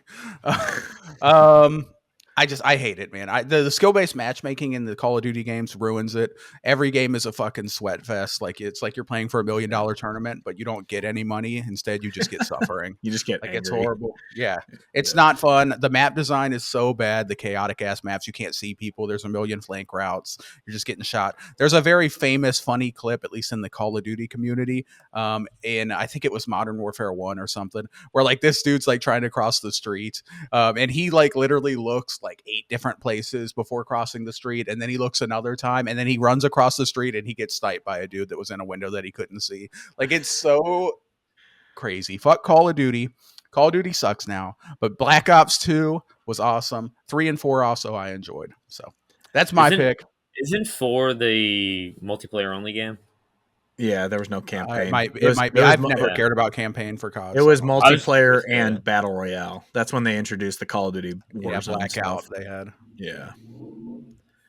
But that multiplayer was a lot of fun. 4 was. Yeah. So which one would you say is the worst since then, though? Isn't it Black Ops 6. The new one, Black Ops 6 is terrible because I was really excited for it and I just can't. It's so not fun. It's so crazy. All right. I just wanted to know which image I should put in the graphics, so I'm going to do Black Ops 6. Probably Black Ops 6, yeah. Black Ops 6. Oh, you put it in the wrong section, but that's all right. I thought that was my cursor. All right, Sean, you're up unless you have any more bars, but go ahead. All right. I will go with my number 2 here, and this is fitting for my shirt. It's Yoshi's New Island. This is a 3DS game. This is the 3rd game in the Yoshi's Island series. We had Yoshi's Island, of course, the beloved Super Nintendo game that is fabulous. We had the not so beloved Yoshi's Island DS, which is actually it's all right, not great. But then we had Yoshi's New Island on 3DS, and I was super hyped for this game because I am a Yoshi fan. I know Yoshi games are not that good. I know that every single time they release a Yoshi game, I am excited and I am disappointed. New Island was beyond a disappointment. This game was so bad. The level design was so bland. Every level was basically the same thing. There was no variation in the 2D platforming backgrounds. The environments were so boring. Nothing was new about this game, and it felt like a carbon copy and paste of Yoshi's Island DS, and it was really disappointing. But I will continue to buy my Yoshi games day one because I love Yoshi. I got a question for you. Was that so? You said you're always buying them and always disappointed. Was that Crafted World game not good? It looked fun. No, Crafted World was good. Crafted World was good. Okay. That's what I actually wanted to buy. I never did. Woolly World. So Woolly World is really good. Crafted World was okay, but they didn't really change much from Woolly World. So it was almost like the same thing. Okay. Because I was debating getting that Crafted World one day. Crafted World's really good. Okay. Cool. But this game was not the best. Yoshi's New Island. Yeah, I've never played this one, so I've never played 2014. One of these days, they're gonna come. Yoshi's gonna come out with his Elden Ring, his Breath of the Wild. It's gonna have that masterpiece game is gonna come out. Hey, yeah, they already did. It's called Yoshi's Story. Yoshi and Mario Baseball, right? It happened Yoshi to Mario. It happened to you. Loved him, right? First pick, always. Yeah, there you go. It happened to Kirby with Forgotten Land. That game was awesome. I can't wait to play when I saw that we were wrong and they do have an upgrade path for it, I was like, oh, I'm buying that. I'm totally getting back into Kirby. I can't wait. Just give me my Meta Knight game. Oh. Speaking, by the way, of Nintendo, real quick shout out to all 3 of us. We all got our Switch 2s, right? Yeah. We got the pre-orders, baby. You're such a faker, man. I'm not getting one. No, it was me. Midnight said he was going to get it. I don't care. He was a good one. Midnight's not even going to play it. Why am I getting thrown under the bus when Hodge is the one hating on it? Because you're not even going to play it. I know you. You're not going to play it. You're gonna play one Nintendo game. You're like, this game's for kids. No, dude, I cannot wait. No, I'm going to play Fire Emblem. I love Fire Emblem. Where's my story? So as everyone knows, I was upset with the pricing of it and all that. Even though I wasn't upset, I never was upset with the console. I always Hodge is a fraud. But no, I was upset with the game price, which is why I said I'll only get one if I can get a Mario Kart World one, and I was able to get one, so I was very happy. And my other condition was I needed to get a new job, which I did, and I'm starting a new job soon. But where's my story? This man spent 40 minutes shitting on Nintendo. Oh, they deserved it, and the Switch too. And then he bought 3 of them. Well, yeah. Well, I got one for our buddy RK128 of the ILP clan, and the other one I'm either going to cancel or flip. I don't know yet. But did you guys get any accessories? I'm debating getting the camera. I'm gonna get the Pro controller. I will. I already have. I have the Switch One Pro controller, so I don't need to get the new one. I'm an idiot, and I got the Pro controller. I got the GameCube controller. I thought the GameCube controller wasn't for sale yet. It's you can pre-order it on Japanese website. Oh, What a weeb. I'll just wait for it. I don't think it's gonna sell out, but I have the N64 controller, and I'm debating getting the SNES and Bowser the Claw? NES controllers. Oh yeah, dude. Well, because I play Mario Kart 64 with my friends online on That atrocious Ex- game. You're insane. It's so much That fun. game is so bad compared to like it does not hold up at all. No, I mean Mario Kart 8 is better, but 64 just has the memories, and my friends are so good at it because that's all we played when we were growing up. So it's so much fun to play that with them. But I cannot wait for Mario Kart World, man. It's gonna be so much fun. It's funny because like I'm not hyped for Mario Kart World. I'm not a big Mario Kart guy. I'm not Like, either. I can't wait. I enjoy Mario Kart, but I'm not like super hyped for it. Sean, I think Yeah. I think you're probably right.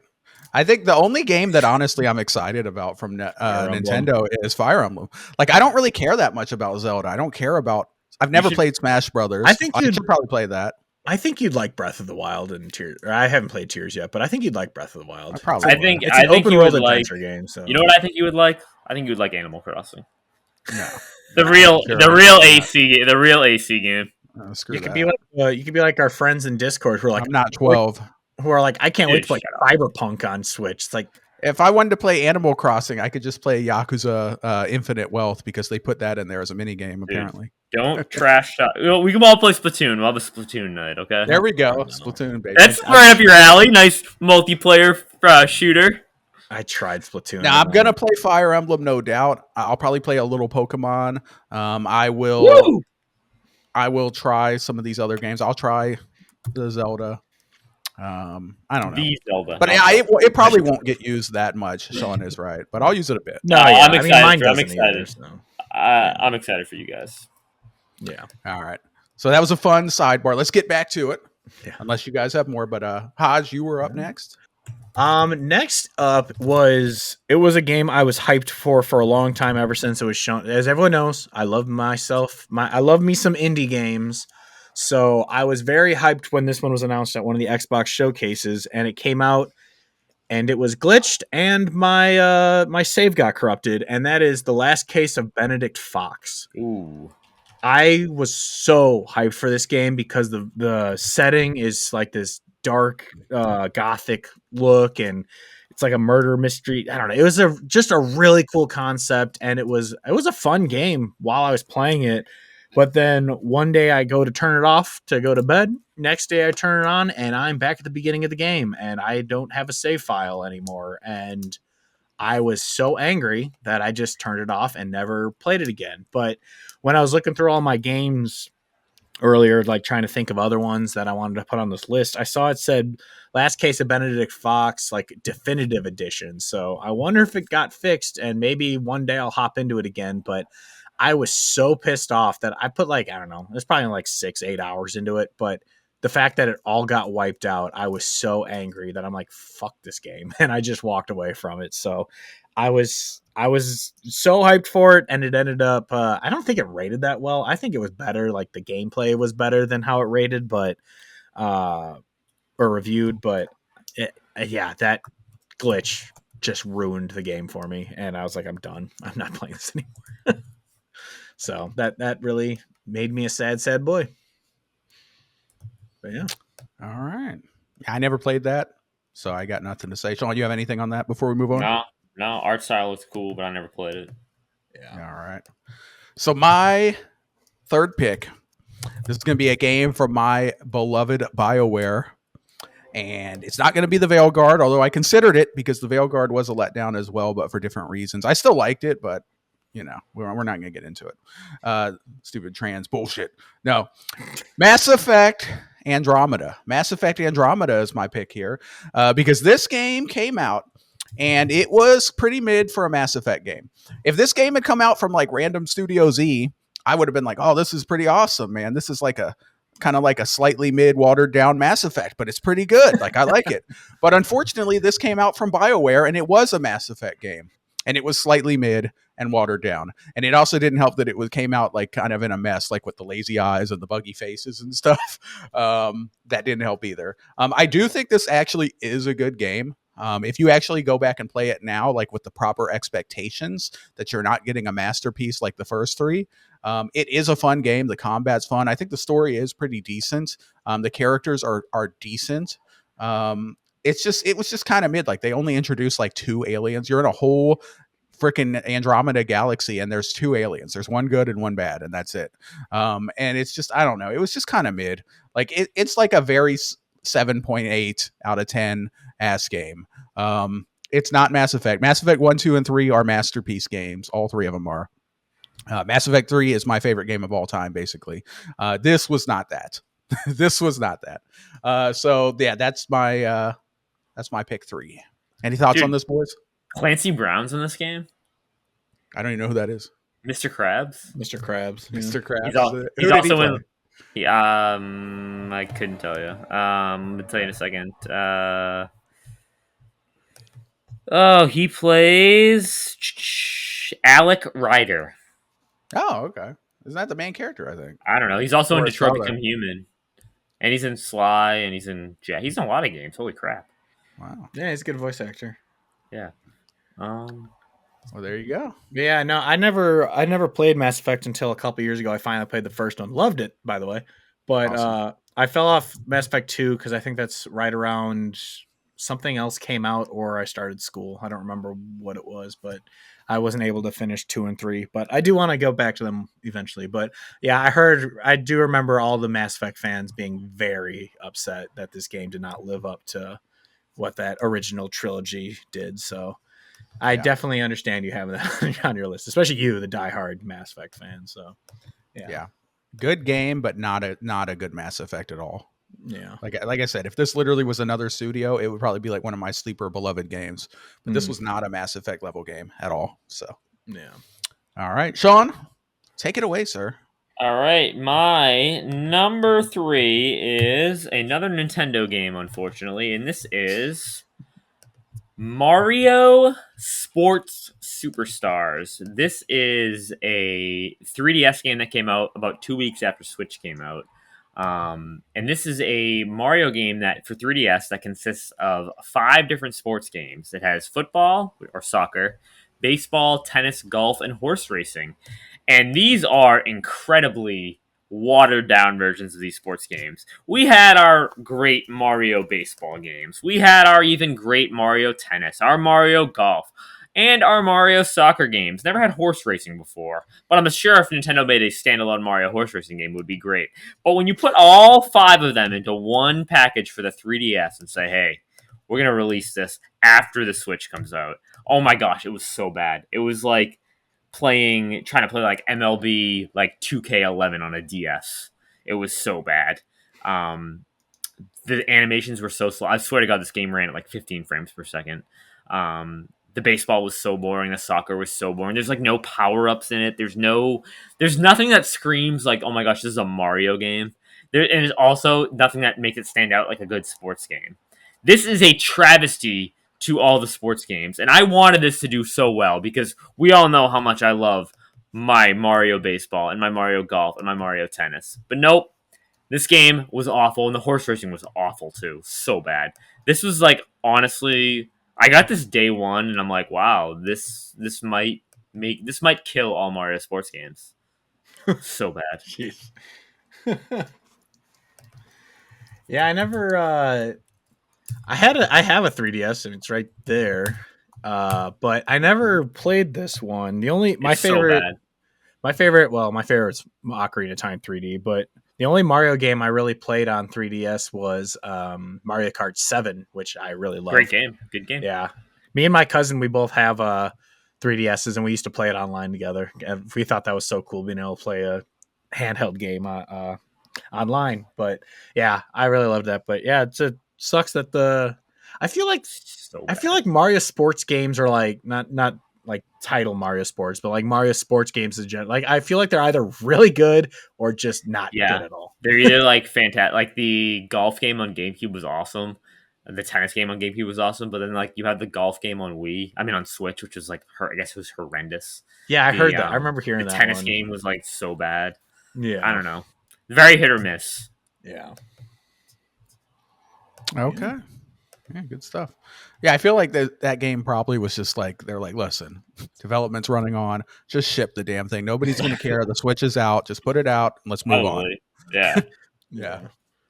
Um, the best game ever on the 3DS, by the way, is Fire Emblem Awakening. So go play that game, everybody. Shout out to Sean's Fire Alarm. Man, it's Sean's been a Fire while Alarm. since that happened. Love. I thought I heard it earlier, but maybe not. I don't know if it went off today, but Sean's I just remember. Fire Alarm loves Fire Emblem Awakening. Dude, fire takes for Fire Emblem. Hell yeah! There you go. Game's so hot. That's good. All right, Hodge, you're up. All right, my With last the final one. pick.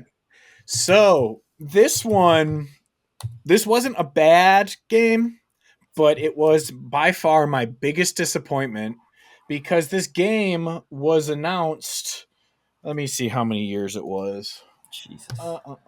You better not say Kingdom Hearts 3. Please say Kingdom Hearts 3. Please shit on It was announced 10 years before it came out, and that is It's not Kingdom Hearts. it came out. It was announced as Final Fantasy Versus 13. I knew you were going to say Final Fantasy. Ended 15. up coming out as Final Fantasy 15, and I remember because as you guys know, we talked about earlier, I'm not a biggest turn-based guy. I loved Final Fantasy 7 as a kid, but that's really the only turn-based game, and obviously Pokemon, that I ever really cared about.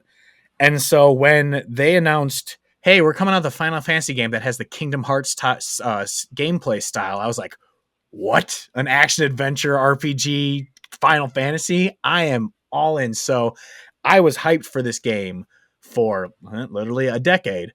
And when it came out, I got it. I even bought the movie before it came out. I watched the Kingsglaive.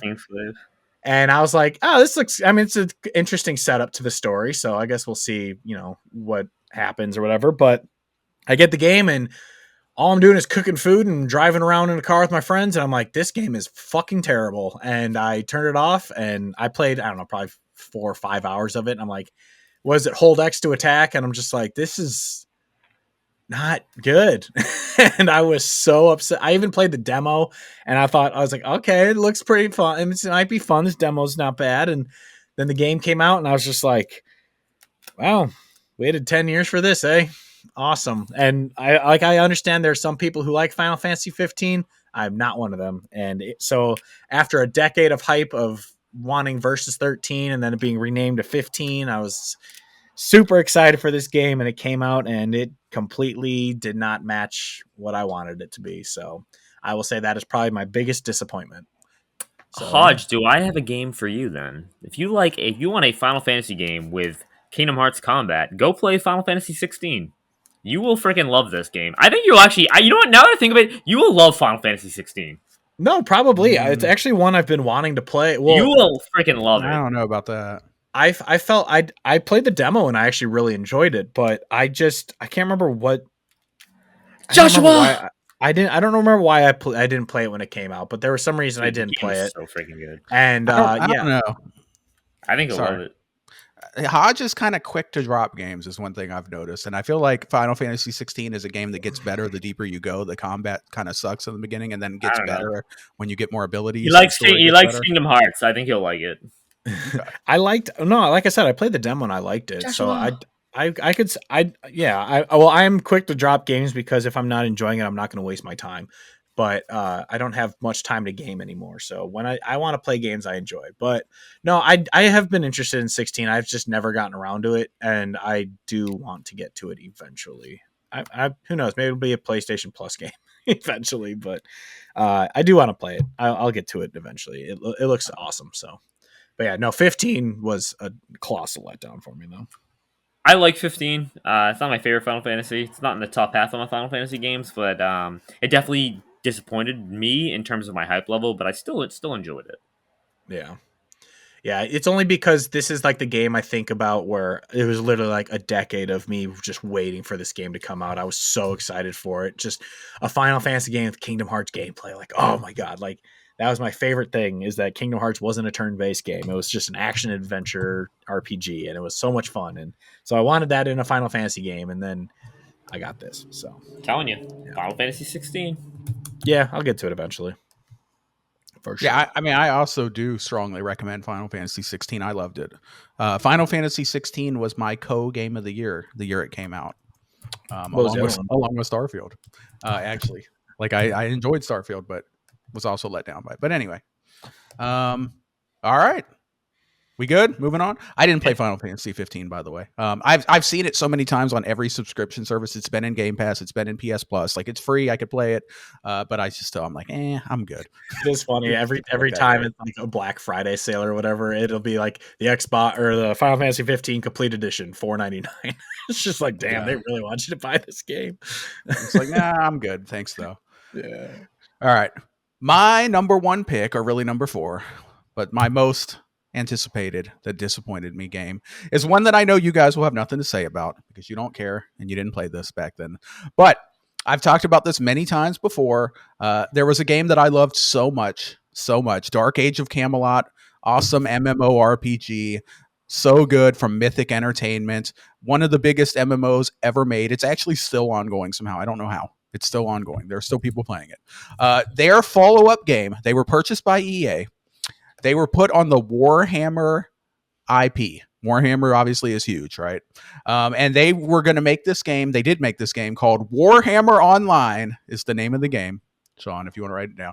Warhammer Online Age of Reckoning. This was an MMO that came out in 2008, published by Electronic Arts and developed by Mythic Entertainment, an awesome studio that they shut down. Fuck you, EA. This game was going to be the WoW killer. It was like, oh, it's going to be so good. It's going to kill World of Warcraft. It's going to be awesome. The game came out. It sold over 1 million copies, which was amazing. We're talking about 2008 for an MMO. It had over 800,000 subscribers, but quickly within a few months, they were down to 300,000. And then it just kept dropping and dropping. Like this game was quite mid. Like the PvP was horrible in this game. And that was something that Mythic really excelled in. Dark Age of Camelot has awesome player versus player combat. Like it's a whole realm versus realm system where there's like 3 different factions and you fight over the map and can take keeps and like war and stuff, and it's awesome. This Warhammer Online was so mid. I didn't like it at all. Like I played it a couple months. Me and my friend both were super hyped and we both dropped it. We were like, yeah, this ain't it. Like it was like instance based, weird leveling. Like the PvP was horrible. There was no real skin in the game, no real stakes to it. It just felt like copy and paste of World of Warcraft, but with a bunch of shit on top of it. Like it just wasn't good. And that's why the game failed. And then Electronic Arts, they shut down Mythic. I was pissed off. I hate them. I'm still mad about that. So that's my pick. I know you guys really have nothing to say about this, but any Chads out there who played Dark Age of Camelot, fans of Mythic back in the day, let me know in the comments if you exist. Warhammer Online, huge disappointment. Shame. Shame. All right. Yeah, I know. Yeah, obviously, yeah, nothing to say about that one. Go play So a real sad. MMO called Club Penguin. That was probably better, honestly. Sean, you are up, sir, with the All right, final. my number 4, another Nintendo game. Whoa! And this is Mario and Luigi Paper Jam. Now, we all know I love my RPGs. It's Paper Jam, by the way. Paper Jam. We all know I love my RPGs. I love my Paper Mario games. I love my Mario and Luigi games. Now, this would be a perfect match in heaven. You're mismatching 2 of my favorite series. Mario and Luigi, a spiritual successor to Paper Mario. Let's put them together. It'll be great. No! This was awful. The story was terrible. It basically took Paper Mario out of a storybook and threw him in the Mario and Luigi world and said, hey, we're going to take the combat you love and not make it the combat you love. It's not going to be the traditional turn-based button-timed combat that you love from Paper Mario and that you love from Mario and Luigi. No, we're just going to make it a combination of Paper Mario Sticker Star, which game was terrible as well. It could have made my list. And we're just going to throw some new elements in there. Oh yeah, we're going to tell this weird story. We're not going to have fun dialogue. We're not going to have the witty humor that we always have in these Mario RPGs. No, we're going to be bland and boring. Great game. Not. I ended up, I played this game. I gave it away. I'm like, I'm good with this. I'm done with it. I don't ever want to see you again. You guys have no idea how hyped I was for this game. I pre-ordered it and was so ready. I got all like they had like pre-order merch for this game. It was great. And no, No, it's terrible. Oh, speaking of something that could have made my list that I pre-ordered was the Destiny Collector's Edition. I had the one that came with the ghost and everything, and that was that's the You didn't worst. like Is when you Destiny? I thought it was fine. I played it up until I got into like the light levels, and then it just got so samey and so boring that I ended up dropping it. And then I never bothered with Destiny 2. But that's the worst when you get like super hyped and you pre-order something or you buy like a better version of it, and then you get it, and you're like, oh my god, why did I spend that money? Like I actually thankfully canceled it, but I had pre-ordered the collector's edition that came with the statue of Callisto Protocol. And thankfully, I canceled that one because that game did not do well. So, but yeah, that's the worst when you're hyped and then you pre-order it, which is why I never pre-order any game. Like, even if I'm hyped for it, I don't pre-order it. I'm like, even if I know it's going to be a banger, nope. I guess other than Mario Kart World, but that's because I came with the console. But Yeah, you saved $30 there. So yeah, I just wasn't feeling this game. Just was not on par with the traditional Mario RPGs that I love. Unfortunately. So what I'm getting from you, Sean, is that Nintendo makes a lot of mid games. So No, because I will argue that any of these 3 games I put are better than Starfield Shattered Space, every COD since Black Ops 2, Mass Effect Andromeda, and that Warhammer Online Age of Reckoning game. I will argue any of those games are better. I mean, well, we don't know because I didn't play the Mario Well, games. I'm Play my telling you. games. So Oh, how do you know I didn't play them? How do you know I wasn't all into Warhammer Online Age of Reckoning? Actually, I looked up that that Camelot game. It looked like RuneScape to me. No. I mean, well, it came out in 2001, so yeah, it's a bit dated. But actually, for the time, like the graphics were awesome. Like had reflective water and stuff. It was great. Like I said, play a real MMO, Club Penguin or Toontown. No. All right. Well, I have no bars for Mario and Luigi, unfortunately, but I hope they got the paper jam out. Did they ever resolve the paper jam? Yes, they fixed the copier. Don't worry, they can print now. Okay, that's good. They can print. They can copy. It's all good. They had to remove cartridge A, find the paper jam in there. So they had a happy ending at least. They couldn't print because the cyan was low. Yeah, the cyan. Yeah. Even though we only print in black and white. Yeah. All right, boys. So that has been our most disappointing games. We will maybe revisit this a year from now or something if we want to, because there's more disappointments to get to. My list was very long. Yeah. All right. Does anyone have any final thoughts for this topic before we move on and wrap it up? Are you good? A lot of good choices. Yeah. Ones I didn't even think about. So, yeah. Yeah. Didn't even consider that Warhammer game. Should have considered Well, of course not. I only played one Warhammer game and it was awesome. Warhammer Space Marine 2. Dude, I can't believe how many Warhammer games they come out with, dude. I swear, like every week there's a new Warhammer 40K game. Like, what the hell is going on here? Yeah, I haven't played any of them. After we played Space Marine, my cousin was just like, "Oh, we should try this one." And I went on to he's like, "It's on Game Pass." I open up Game Pass, there's like 6 Warhammer games on there. I'm like, "Which one is it?" Dude, they're just shitting out these Warhammer games. It's insane. Yeah.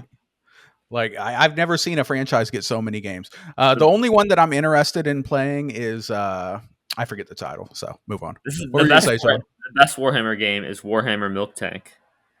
Okay. Yeah, Warhammer Milk Tank. Whitney. Milk Tank. Yeah. Shout out to Whitney. What is the one that's good? Like it's the CRPG one. It's in Space Marines 2 really good.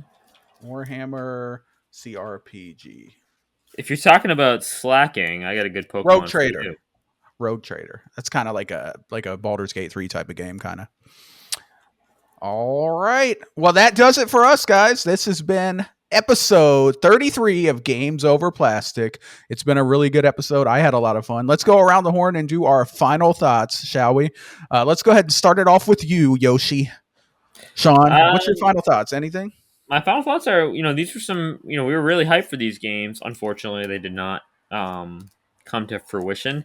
I think at a future episode, maybe next episode, we should do games that surprised us in a good way. Yeah, that's a topic we've had on our list for a while. Kind of go to the positive note. Yeah, I agree. Okay. Definitely do Let's do it. We'll do that. All right. Hodge, final thoughts, sir, for episode 33. Oh, I like gaming, man. Expedition 33. I want to play some Expedition 33. Well, I was hyped for that one, so I guess it wasn't the big. I mean, No, it's but episode surprised me. 33, Expedition 33. Oh yeah, Expedition. Should I make the should I make the thumbnail and the font for it? But no, yeah, I like gaming, and yeah, it just sucks that these were disappointments, but you know, I love doing this podcast with y'all, and I've been enjoying. Also, anyone who's listening, if you're watching Last of Us, follow us along in our spoiler cast that we've been doing each week. It's been a lot of fun. Good show. I've been enjoying it, so everyone should tune into that. But yeah, that's all I got. All right. And my final thoughts are Ubisoft, stop making these games so fucking bloated, okay? What are you doing? Assassin's Creed Shadows is a great game, but you're killing it by burying it with all this other random bullshit that people don't want to do. You're putting too much space between the good content. You're watering down the product. Stop it. Get some help, okay? Stop it. Get some help. I want to beat this game. You know, within the next week, I will beat this game, and then I will be doing my Clair Obscur expeditioning. Hell yeah. 33 times. Hell So, yeah. all right. So that's been it. This is Games Over Plastic, episode number 33. We're going to go ahead and get up out of here. Hope you guys all have a great day and a great week. Goodbye. Bye. Tom Brady's still a god. I'm talking about the Patriots.